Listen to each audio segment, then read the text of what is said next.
Civilizaciones secretas.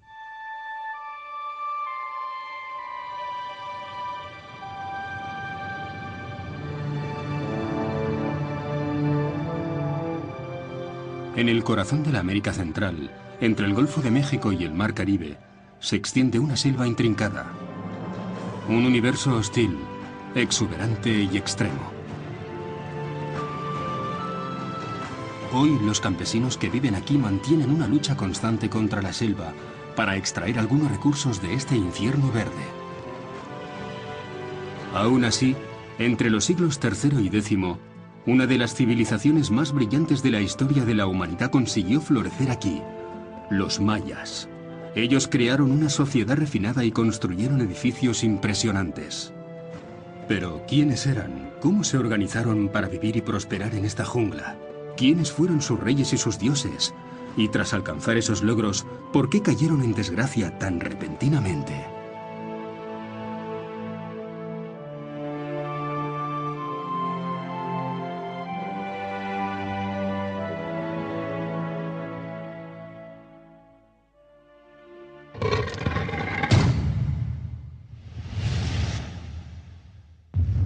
El mundo perdido de los mayas.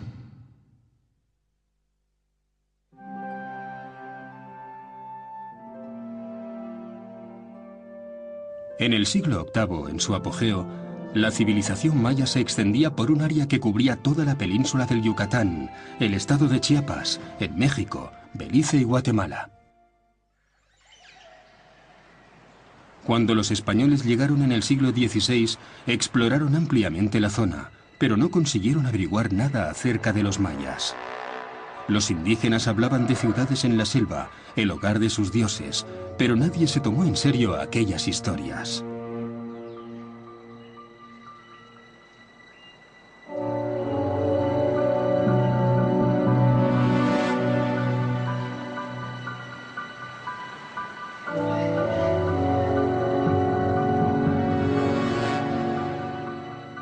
Los misioneros fueron los primeros en interesarse por la cultura maya. A finales del siglo XVII, un monje franciscano exploró la región de Petén. A la vuelta de su peligrosa misión, habló de una ciudad increíble. Probablemente, Andrés de Avendaño y Loyola había descubierto Tikal. Los exploradores no empezaron a buscar las ciudades perdidas hasta finales del siglo XIX, y se quedaron sorprendidos. Tras permanecer dormidas durante miles de años, las esculturas, las estelas, los templos y los palacios reaparecieron sobre la faz de la Tierra, revelando secretos de otras épocas. Los científicos pueden ahora unir las piezas de su historia para entender el enigmático ascenso y caída de una de las civilizaciones más originales de todos los tiempos. Osvaldo Gómez es arqueólogo. Trabaja en el sitio de Tikal, una de las dos grandes capitales de las tierras bajas situadas en la región de Petén. Ah, muy bien. ¿Puedes levantarlo un poco, Chepe, y me lo muestras? Es bonita, ¿verdad? Sí. Debe haber sido grande también. Es grande, sí, más o menos en diámetro. Muy bien. ¿Los otros fragmentos pertenecerán a ella también, Chepe? Bien. La pirámide más alta alcanza los 64 metros, un logro colosal de construcción. Los mayas no tenían herramientas de metal para trabajar los bloques de piedra, y aún así lograron edificar una docena de templos en la ciudad. Posiblemente la construcción de Tikal más compleja que conocemos hasta el momento. Y aquí podemos ver, por ejemplo, la última etapa constructiva de la Acrópolis es un muro que estaba en este sector, un muro muy ataludado que venía acá.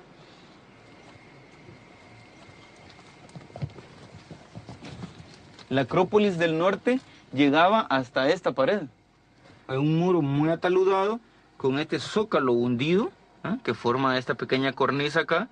Esto es una construcción que podemos llamar típica del periodo clásico temprano de Tikal. En la Gran Pirámide de Tikal se conectan y se superponen tres templos sucesivos. Se debe a la ambición de todos los reyes, que querían superar a sus predecesores construyendo una pirámide más alta. Ya. En los años 50, al final de este túnel, los arqueólogos descubrieron una escalera secreta. Llevaba a una sala abovedada, una tumba real.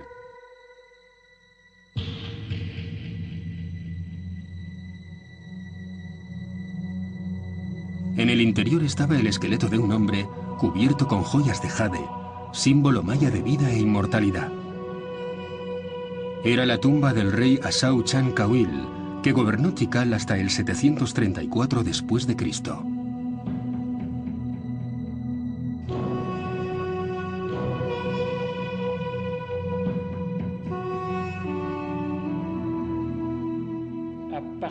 A partir del año 300 de nuestra era, y probablemente un poco antes, se introdujo un nuevo sistema sociopolítico donde muchos de los jefes designados por las ciudades buscaban perpetuarse a través de sus descendientes, y son los que nosotros llamamos reyes o soberanos, que se designaban a sí mismos como señores sagrados o divinos, y los vemos implicados en diferentes actividades, como reyes guerreros, por ejemplo, subyugando a sus adversarios. También se muestran como figuras religiosas realizando toda una serie de ceremonias y rituales. El rey era un personaje que dirigía las ciudades en el plano temporal, a la vez que en el ámbito político y militar, y al menos durante el período clásico era el líder espiritual de su comunidad y de su territorio.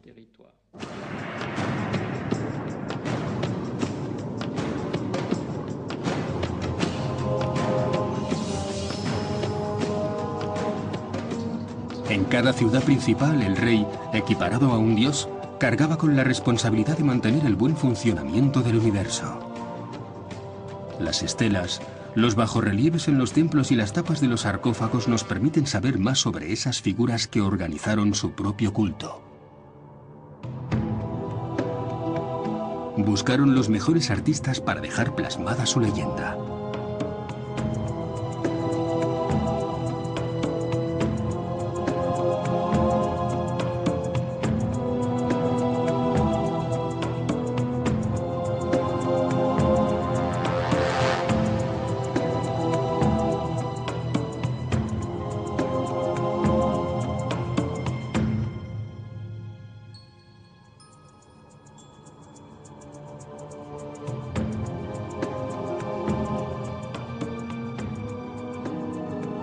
Con la intención de impresionar a sus súbditos y a sus rivales, cada rey intentaba vivir en el palacio más suntuoso y construía templos profusamente decorados para que su reinado fuera el más deslumbrante.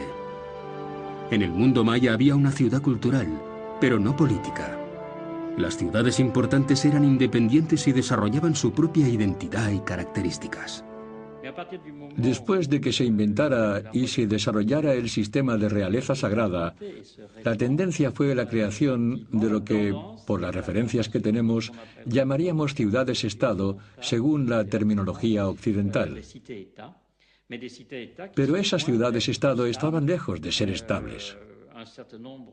Cierto número de ellas ambicionaba cubrir territorios relativamente vastos, mientras que otras mantenían una posición más modesta. Algunas ciudades-estado dominaban unos pocos kilómetros cuadrados.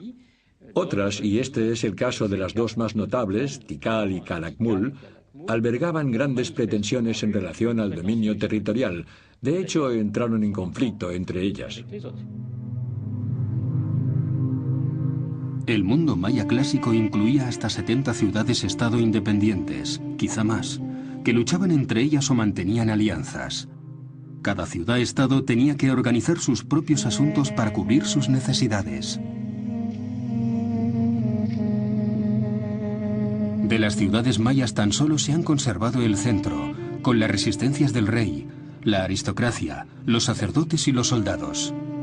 Según los expertos, el centro de Tikal cubría al menos 9 kilómetros cuadrados y acomodaba a unos 8.000 habitantes. Cubriendo un área mucho mayor, la Gran Tikal se extendía a unos 120 kilómetros cuadrados y albergaba 60.000 habitantes. Osvaldo Gómez se dispone a explorar los suburbios de la ciudad.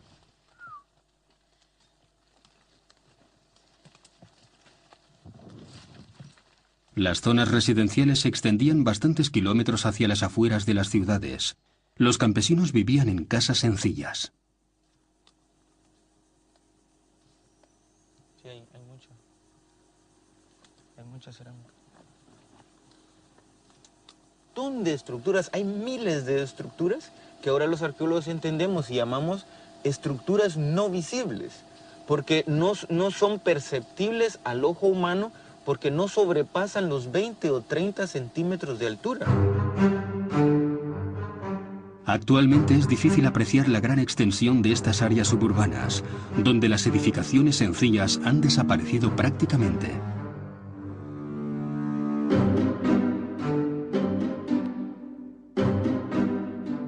Una recreación nos permite descubrir estos habitáculos rudimentarios, reservados a los campesinos. Sus paredes de barro y techos de ramas proporcionaban a los obreros el mínimo cobijo. La agricultura era de vital importancia, considerando el número de bocas a alimentar. Las ciudades mayas presentan numerosas incógnitas a los expertos, especialmente en relación con el agua. Tikal no se construyó cerca de ningún río o corriente. El problema se acentúa debido a la naturaleza geológica del suelo. Está formado por capas de piedra caliza, y la roca es porosa y quebradiza.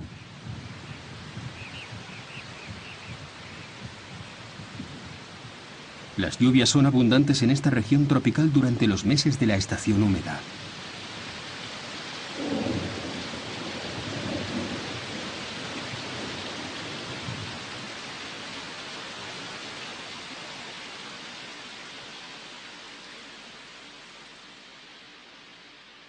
Pero el agua de lluvia se absorbe inmediatamente.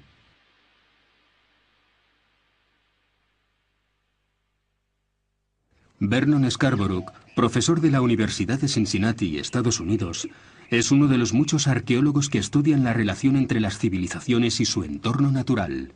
Una de las incógnitas más importantes está en Tikal. ¿Cómo podían sobrevivir 60.000 personas en esta ciudad cuando el suministro de agua debía ser un gran problema? Si miran aquí a la izquierda verán yeso en buen estado. Examinando los monumentos y los habitáculos, podemos ver restos de yeso por todas partes. Todos los edificios estaban enlucidos con ese material.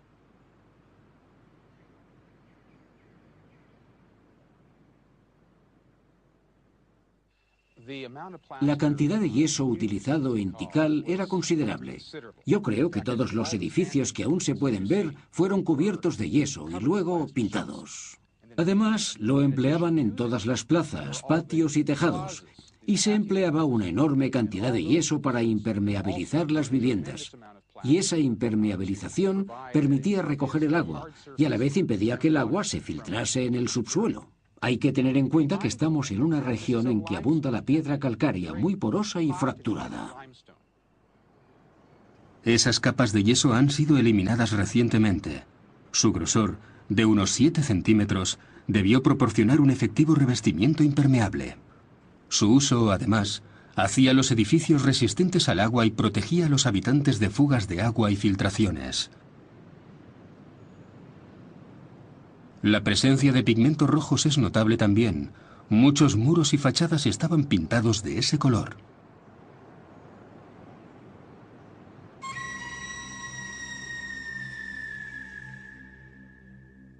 Es difícil hacerse una idea del esplendor de Tikal, ya que hoy el color de las pirámides es grisáceo. Esta reconstrucción nos permite ver cómo era la ciudad hace 1200 años. Una ciudad roja en su mayor parte, donde la cima de las pirámides parecía flotar en medio de la selva. Es un trazado arquitectónico impresionante, pero que aún así nos plantea el problema del agua. ¿Cómo conseguían sobrevivir esas 60.000 personas? Vernon Scarborough sospecha que había un sistema de recuperación de agua a medida de la ciudad. Con este aparato mide la inclinación de la plaza principal. El investigador cree que pudo ser usada como un gigantesco colector de agua. Las mediciones confirman su sospecha. La plaza tiene una ligera inclinación.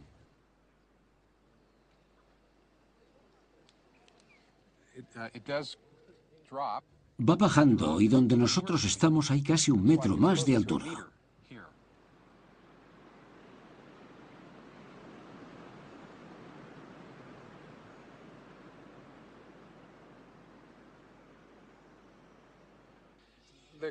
La pendiente es significativa, y eso nos dice que la creación de una plaza como esta, con una pendiente, supuso un gran esfuerzo de concepción y construcción.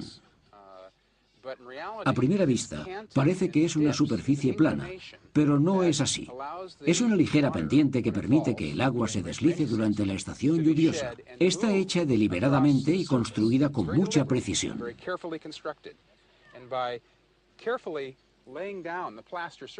Y manteniendo a punto las superficies enyesadas, el agua puede correr 70 metros. Y como vemos aquí, ese agua puede ser almacenada en un gran depósito. Durante la época de lluvias, los monumentos y plazas actúan como canales que conducen el agua por gravedad hasta los depósitos.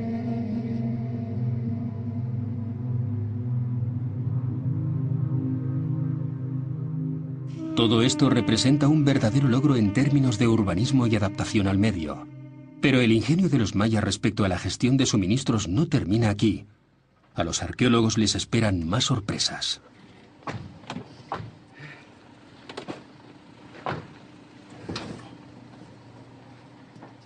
Yoshinori Yasuda es un arqueólogo japonés. Al igual que su colega norteamericano, él también está interesado por la relación de la civilización maya y su medio ambiente natural. Nosotros estamos aquí, en este punto, y estamos interesados en ver cómo corre el agua por el centro de la Acrópolis. Los dos científicos han decidido explorar la zona que contiene los gigantescos depósitos de agua de Tikal.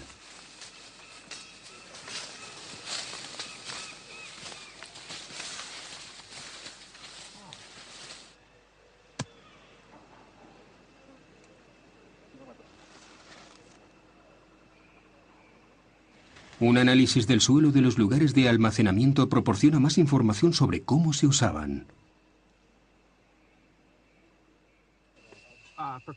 Profesor Yasuda, mire, seguramente esto es el fondo del depósito. Hay restos de yeso por todas partes.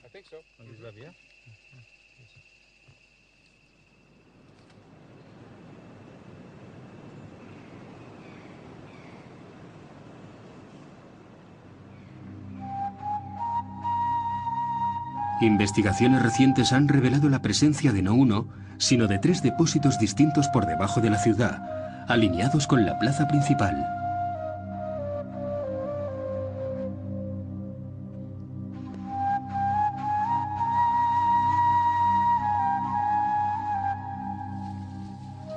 Los dos científicos se preguntan por qué los mayas construyeron tantos y prosiguen su búsqueda un poco más abajo.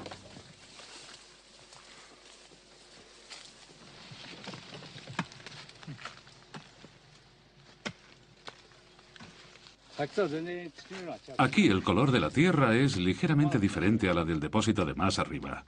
¿A qué profundidad tenemos que cavar? Mire, son élitros de insectos. Son élitros, es cierto. Los insectos que viven en el bosque, en un medio natural, son totalmente diferentes a los que viven en las zonas habitadas o agrícolas. La presencia de restos, como los élitros, son pistas interesantes para averiguar qué tipo de actividades se practicaban en este lugar. Las muestras de tierra se envían a Japón para analizar la calidad del agua de cada depósito. Los resultados proporcionan información sobre los niveles de contaminación.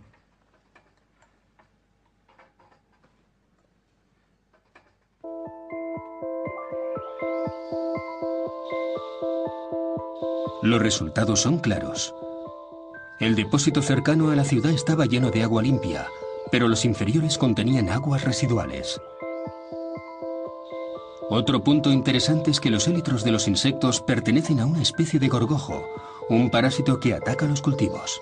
Las aguas residuales y la presencia de este insecto típico en las zonas agrícolas sugieren que este depósito se usaba para regar las plantaciones. La gente que vivía en la cima de la colina usaba el agua limpia y los que vivían en la zona inferior la reutilizaban para sus plantaciones. Probablemente tenían un sistema de alcantarillas, recuperaban las aguas residuales y las almacenaban.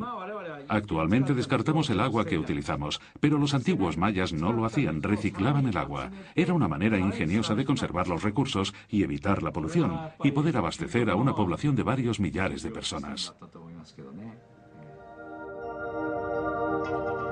Gracias a un sistema inteligente y un uso eficiente de los recursos, los mayas consiguieron desarrollarse y prosperar en un medio que era inicialmente hostil en lo que al agua respecta.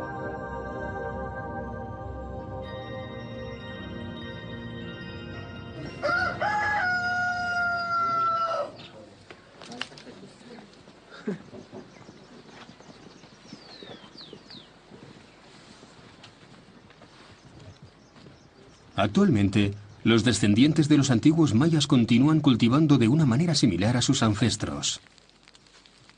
Hacia el final de la estación seca en abril, encienden fuegos para limpiar las zonas donde plantarán.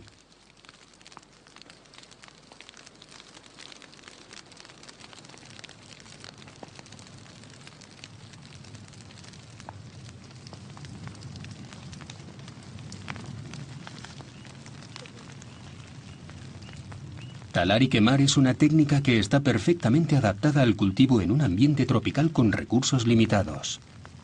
En contrapartida, son necesarios periodos de barbecho para permitir que la vegetación se recupere y asegure una renovación de los nutrientes del suelo. Esta norma es perfectamente conocida por los campesinos mayas de nuestros días. Demasiados incendios provocan deforestación y no podríamos cultivar maíz. Por eso cambiamos la zona de incendios cada año. La selva se recupera y podemos plantar maíz. De todos modos, debemos ser cuidadosos y no quemar demasiada superficie. Un simple palo para plantar. Las herramientas y los gestos recuerdan un pasado lejano. El cultivo del maíz comenzó aquí, probablemente hace 5000 años.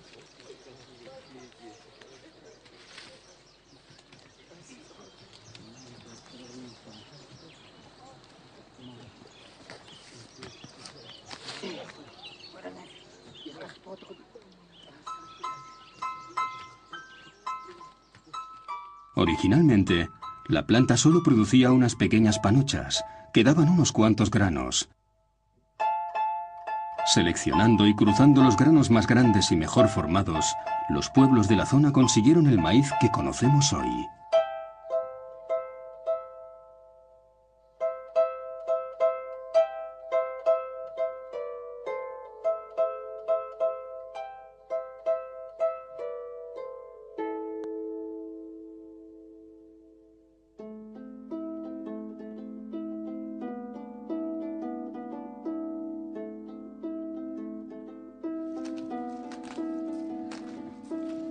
El maíz ha sido la dieta básica en estas regiones mesoamericanas durante miles de años.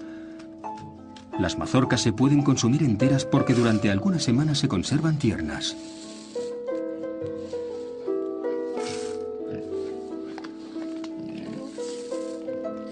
Pero generalmente se convierten en harina para hacer una pasta que se hierve o se hacen pasteles.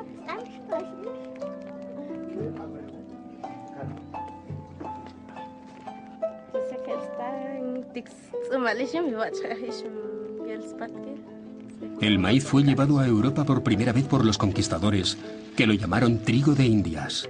Rápidamente se difundió por los 5 continentes y actualmente es el cereal más popular en el mundo. El maíz es sagrado para los mayas. Una leyenda cuenta que la diosa Asmukane molió unos granos 9 veces y mezcló la harina con agua para hacer una pasta. Los dioses la usaron entonces para crear al primer hombre.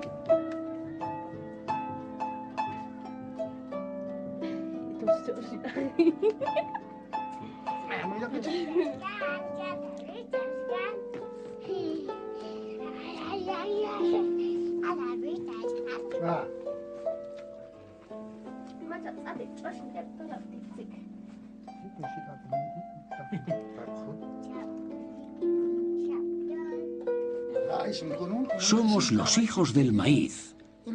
Es nuestro alimento y lo que nos une. Para nosotros es muy importante. Cultivarlo es más que un simple trabajo.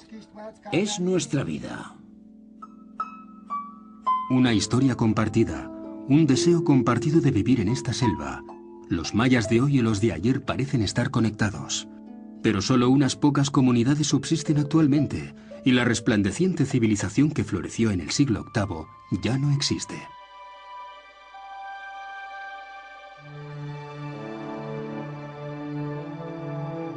Yoshinori Yasuda intenta determinar las causas de este declive, convencido de que el entorno ha conservado alguna evidencia de lo que sucedió.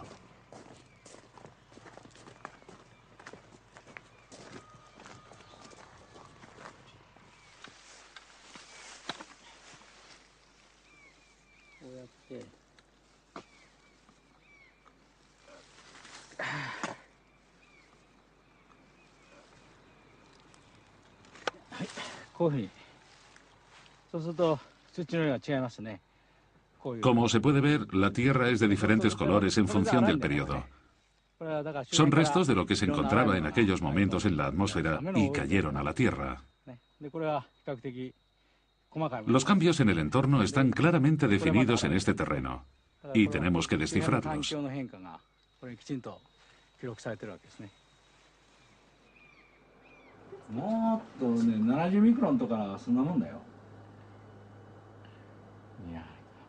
Las sospechas del profesor Yasuda se confirman.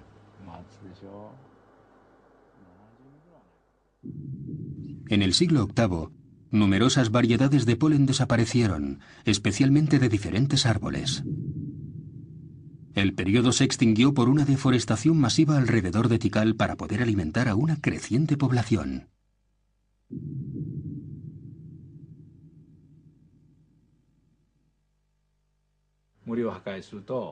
Con la destrucción del bosque, la fertilidad del suelo y la retención de agua se ven reducidas. En esta zona se han registrado abundantes lluvias durante el siglo VIII que erosionaron el suelo fértil. El terreno se deterioró y no había sustrato para nutrir las plantas.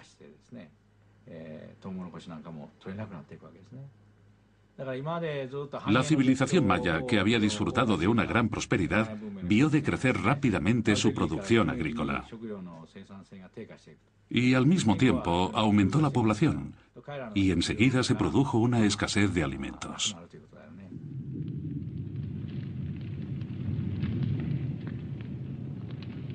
Los datos arqueológicos recogidos en el sitio confirman este difícil contexto. Las ciudades entraron en declive. La actividad arquitectónica se detuvo y no se erigieron más estelas. Otro fenómeno sorprendente fue que los habitantes comenzaron a abandonar las ciudades. El sistema era realmente muy activo, brillante y efectivo, pero era un sistema que, en ciertos casos, era significativamente frágil. Una fragilidad debida seguramente a razones ecológicas o a la sobreexplotación. Tenemos evidencias en algunos lugares de problemas ecológicos provocados por los cultivos. La erosión del suelo, por ejemplo. También hubo problemas entrópicos unidos a la inseguridad, las guerras y la competitividad. No hay duda de que algunos lugares desaparecieron porque se mataron unos a otros.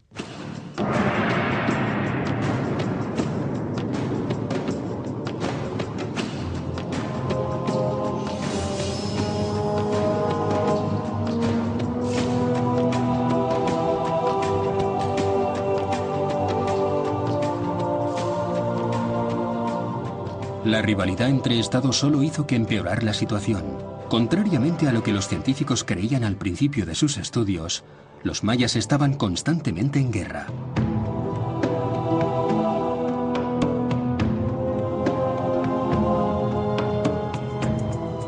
El sitio de Bonampak, descubierto en 1946 en el estado de Chiapas, ofrece pruebas irrefutables de esto. Chan Muan, un rey respetado como jefe guerrero, se enfrentó y subyugó a otros grupos mayas. La disminución de recursos aumentó las tensiones existentes. Los reyes pensaban que la guerra sería la solución por medio de los tributos pagados por los vencidos. Los arqueólogos han encontrado rastros del conflicto entre las dos grandes ciudades, Tikal y Calakmul. En esta casa, que perteneció a una familia noble, se han encontrado jarrones, alfarería y otros objetos preciosos. Es evidente que los ocupantes huyeron y lo abandonaron todo.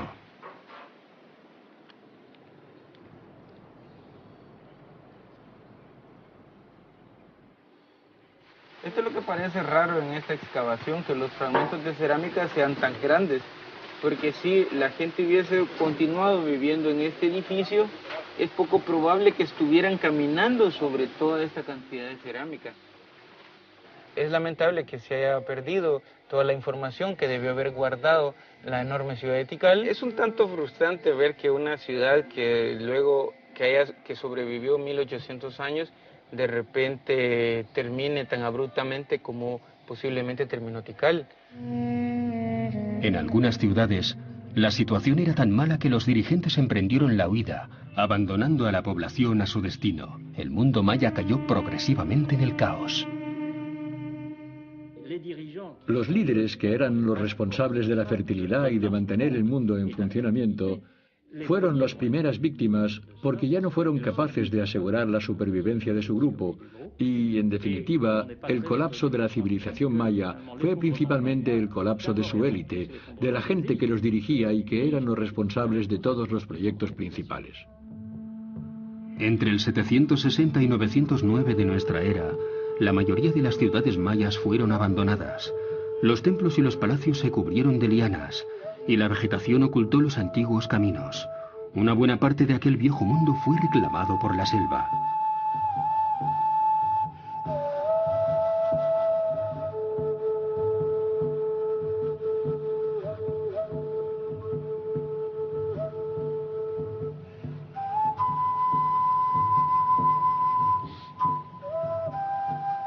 Aguateca, a 150 kilómetros de Tikal, ha conservado los restos de la violencia del conflicto.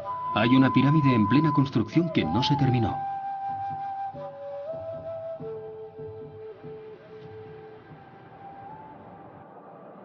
Los objetos encontrados en el suelo forman una siniestra colección, compuesta por fragmentos de alfarería quemados. La ciudad fue atacada por sorpresa y con toda probabilidad incendiada.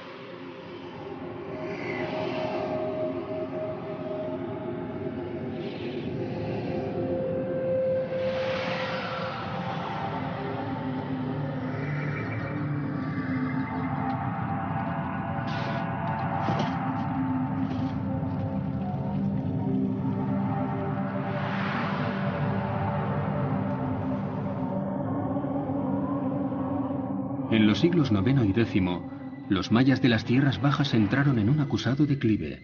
Fue el final del llamado Período Clásico.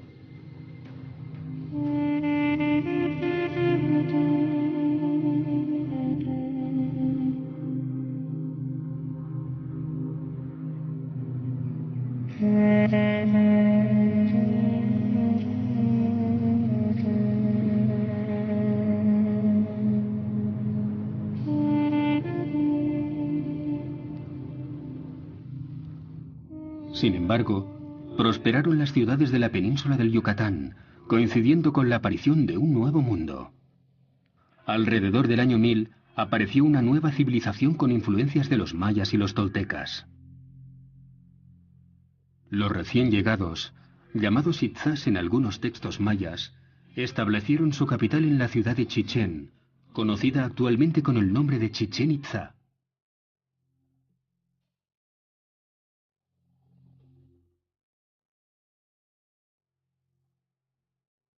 Las construcciones y monumentos de Chichén Itzá dan testimonio de la nueva cultura que se impuso.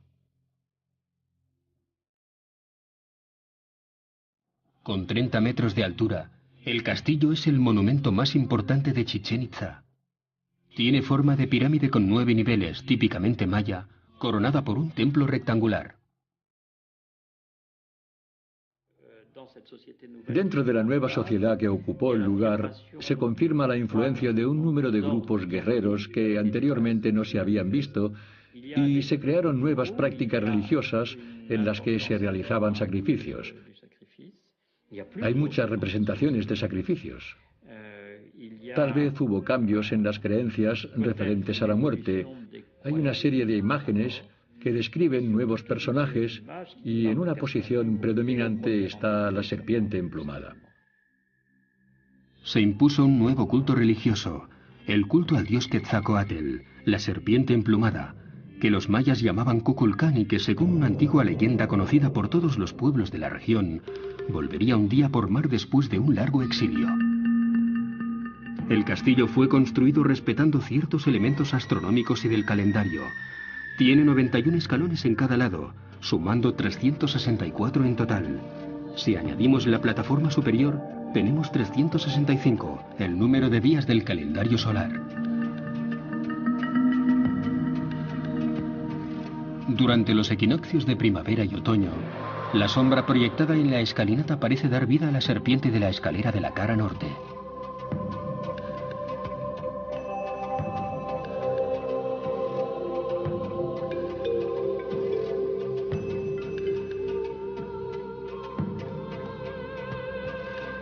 La construcción no está alineada con los puntos cardinales.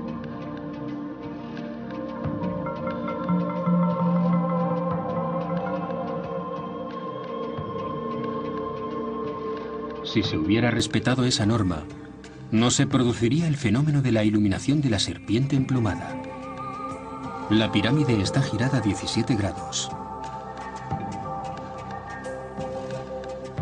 En el momento exacto del solsticio, la sombra de los escalones produce la aparición. Durante 1000 años, este monumento ha escenificado los ciclos temporales asociados a la divinidad.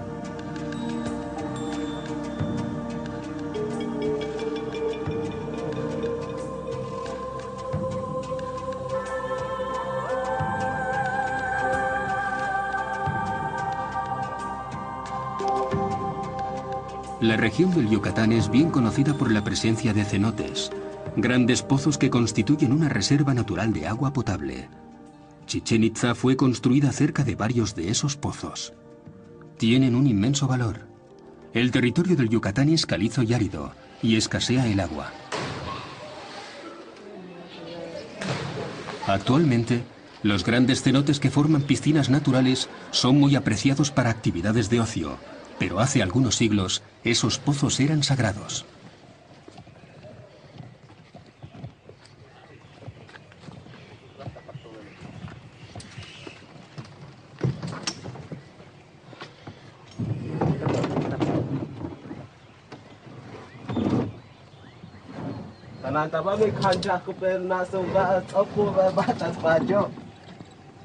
Un grupo de arqueólogos, liderados por Carmen Rojas, se prepara para explorar un cenote situado en las proximidades de Chichén Itzá.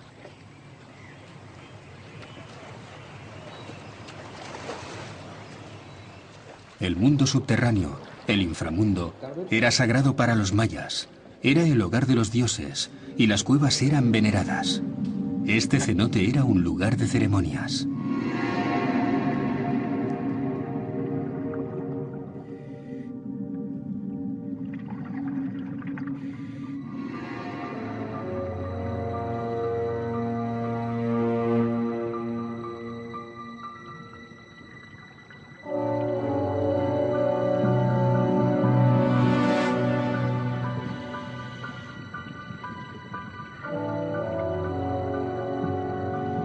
Docenas de esqueletos reposan en el fondo del pozo. El equipo de submarinistas ha descubierto hasta ahora alrededor de un centenar. ¿Qué significa la presencia de esos huesos? Estos dientes, afilados con limas, prueban que el cráneo perteneció a un antiguo maya.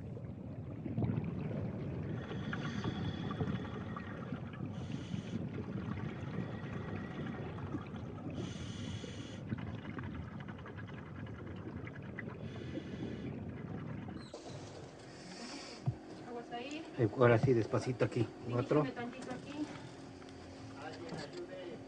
Carmen Rojas recoge un cráneo para intentar entender el drama que tuvo lugar. Ahí está, bueno, ahí estamos, ahí sostenemos.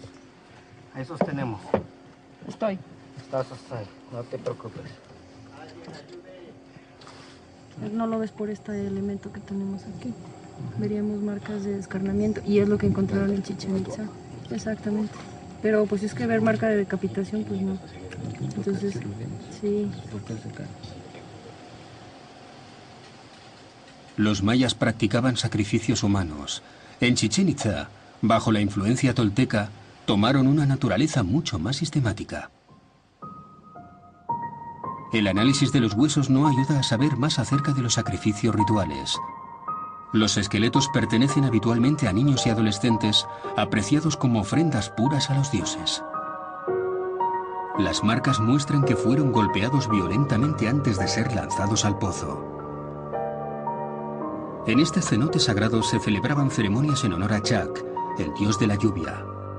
La población arrojaba al agua las ofrendas, objetos preciosos y víctimas humanas.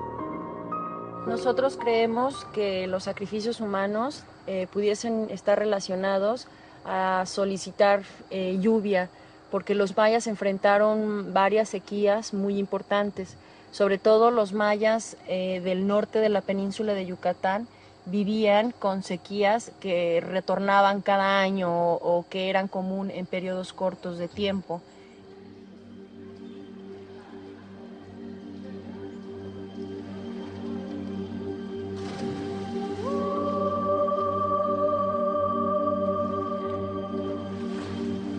El obispo español Diego de Landa narra cómo los habitantes de Chichén Itzá arrojaban niños al cenote al despuntar el día. Si alguno de ellos sobrevivía hasta mediodía, los sacaban. Se los consideraba mensajeros de los dioses, se convertían en oráculos y la gente esperaba sus predicciones.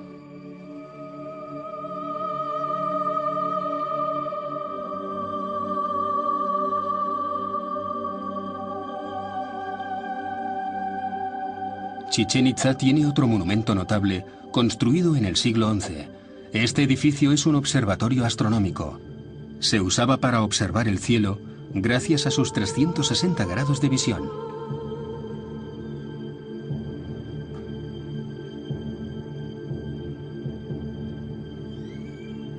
Ed Van Hart, de la Universidad de Austin, Texas, arqueólogo especializado en cultura maya, está interesado en este monumento.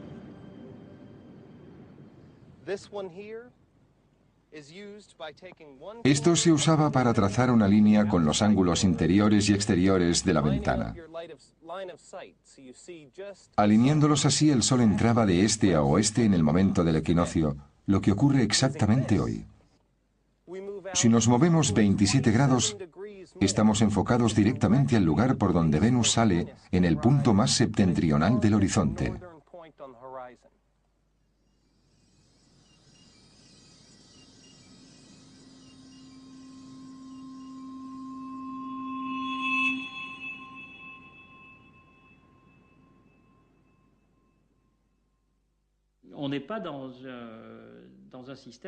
En sí mismo no es un simple sistema de observación del tipo puramente astronómico. En realidad, tiene más bien un aspecto astrológico, aunque se realizaran observaciones exactas y cálculos precisos.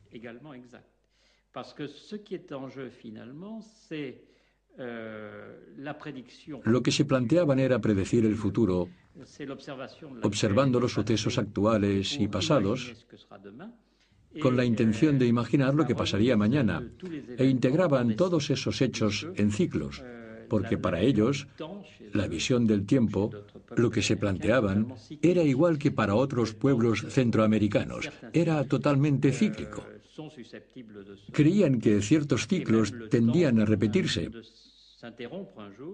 que el tiempo se detendrá algún día, y por eso necesitaban tener una visión clara de todos los sucesos, particularmente por la noche, que les podía hablar de un posible futuro.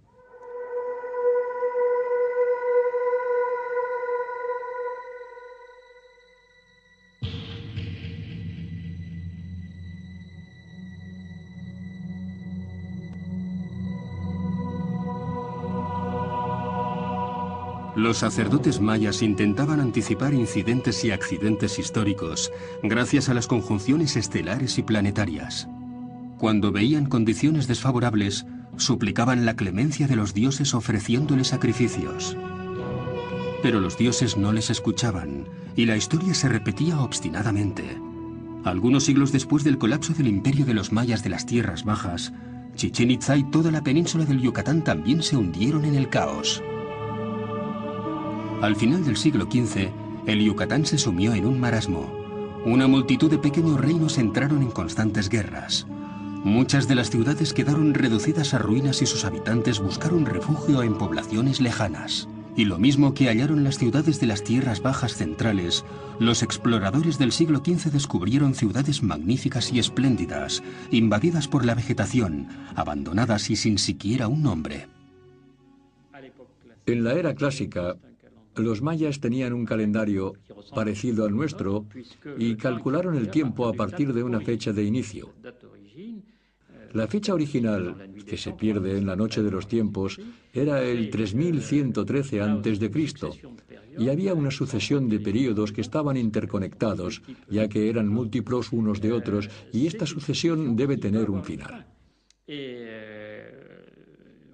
Cuando trasladamos todo esto a nuestro propio calendario, de hecho coinciden muchas cosas.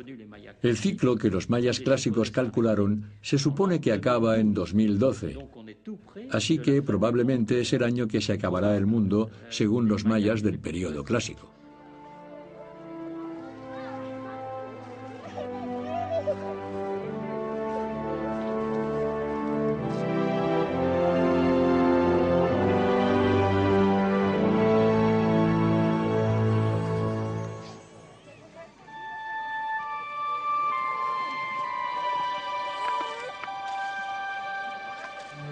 De momento, el mundo maya parece estar resurgiendo del olvido y revive.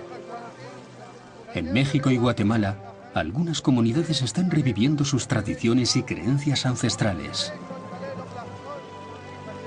Con la ayuda de sus antiguos dioses, se esfuerzan a su manera por redescubrir los elementos dispersos de su historia.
Sorprendidos.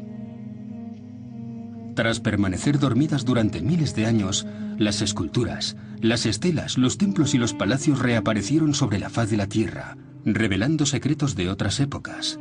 Los científicos pueden ahora unir las piezas de su historia para entender el enigmático ascenso y caída de una de las civilizaciones más originales de todos los tiempos. Osvaldo Gómez es arqueólogo. Trabaja en el sitio de Tikal, una de las dos grandes capitales de las Tierras Bajas situadas en la región de Petén. ¿Todo bien? Ah, muy bien. ¿Puedes levantarlo un poco, Chepe, y me lo muestras? Es bonita, ¿verdad? Sí. Debe haber sido grande también. Es grande, sí, más o menos en diámetro. Muy bien. ¿Los otros fragmentos pertenecerán a ella también, Chepe? Bien. La pirámide más alta alcanza los 64 metros, un logro colosal de construcción. Los mayas no tenían herramientas de metal para trabajar los bloques de piedra, y aún así lograron edificar una docena de templos en la ciudad. posiblemente la construcción de Tikal más compleja que conocemos hasta el momento. Y aquí podemos ver, por ejemplo, la última etapa constructiva de la Acrópolis es un muro que estaba en este sector, un muro muy ataludado que venía acá.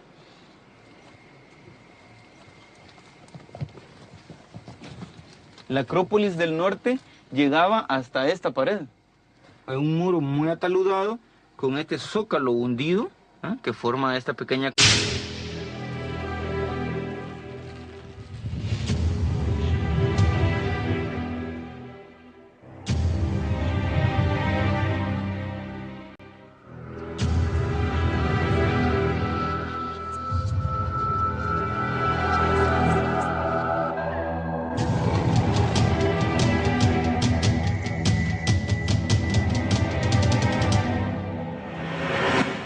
Civilizaciones secretas.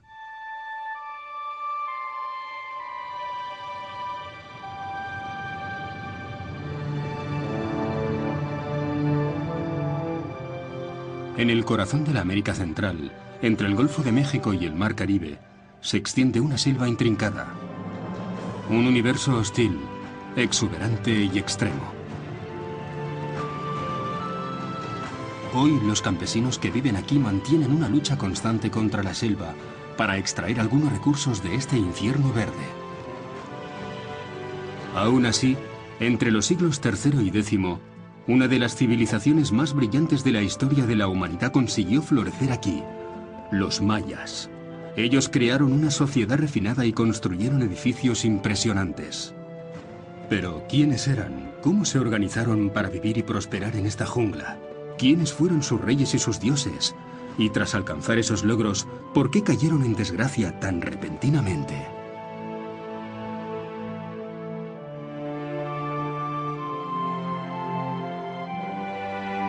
Como señores sagrados o divinos, y los vemos implicados en diferentes actividades, como reyes guerreros, por ejemplo, subyugando a sus adversarios. También se muestran como figuras religiosas realizando toda una serie de ceremonias y rituales. El rey era un personaje que dirigía las ciudades en el plano temporal, a la vez que en el ámbito político y militar, y al menos durante el período clásico era el líder espiritual de su comunidad y de su territorio.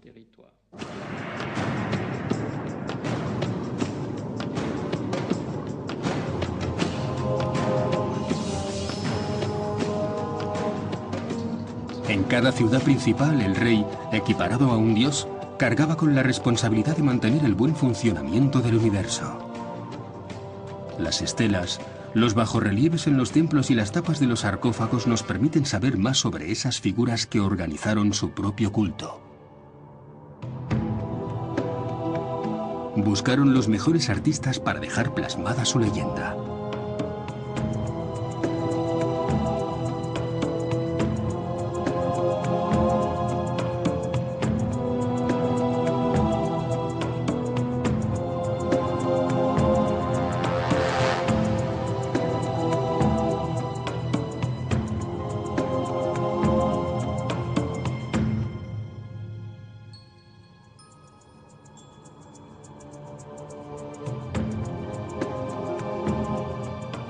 Cornisa acá. Esto es una construcción que podemos llamar típica del periodo clásico temprano de Tikal. En la Gran Pirámide de Tikal se conectan y se superponen tres templos sucesivos. Se debe a la ambición de todos los reyes, que querían superar a sus predecesores construyendo una pirámide más alta. En los años 50, al final de este túnel, los arqueólogos descubrieron una escalera secreta. Llevaba una sala abovedada, una tumba real.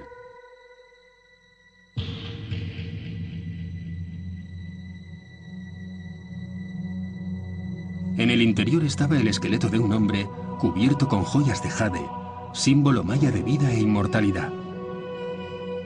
Era la tumba del rey Asau-chan-Kawil, que gobernó Tikal hasta el 734 después de Cristo.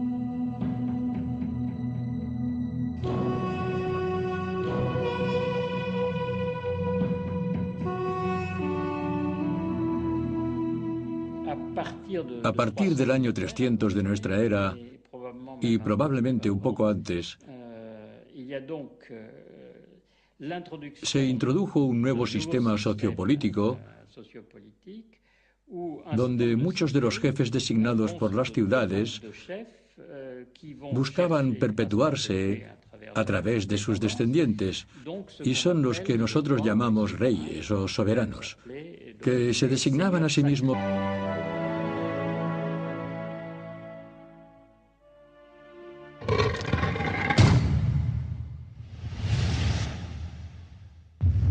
El mundo perdido de los mayas.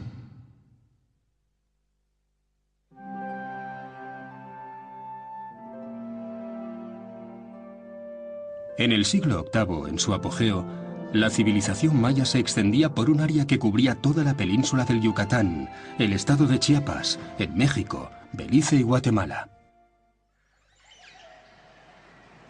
Cuando los españoles llegaron en el siglo XVI, exploraron ampliamente la zona, pero no consiguieron averiguar nada acerca de los mayas. Los indígenas hablaban de ciudades en la selva, el hogar de sus dioses, pero nadie se tomó en serio aquellas historias.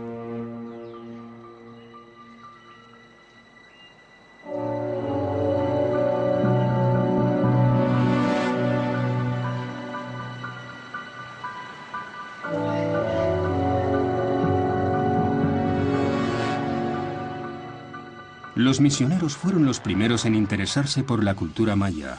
A finales del siglo XVII, un monje franciscano exploró la región de Petén. A la vuelta de su peligrosa misión, habló de una ciudad increíble. Probablemente, Andrés de Avendaño y Loyola había descubierto Tikal. Los exploradores no empezaron a buscar las ciudades perdidas hasta finales del siglo XIX, y se quedaron